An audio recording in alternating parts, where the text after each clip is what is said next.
યાર્ડમાં ડુંગળીની અને મગફળીની આવક કરવામાં આવી હતી। સમગ્ર સૌરાષ્ટ્રમાંથી જે રીતે ખેડૂતોને ગોંડલ માર્કેટિંગ યાર્ડ ઉપર ભરોસો છે એના ભાગરૂપે ડુંગળીની આવક ગોંડલ માર્કેટિંગ યાર્ડમાં 1 લાખથી 1,15,20,000 કટ્ટાની આવક થઈ હતી।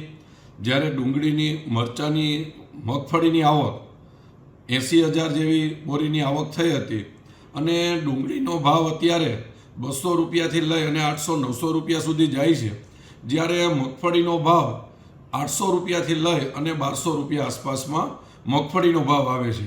તો આ રીતે ગોંડલ માર્કેટિંગ યાર્ડમાં આજે બંને આવક થઈ હતી અને ખેડૂતો પોતાનો આટલો માલ લઈને આવ્યા હતા।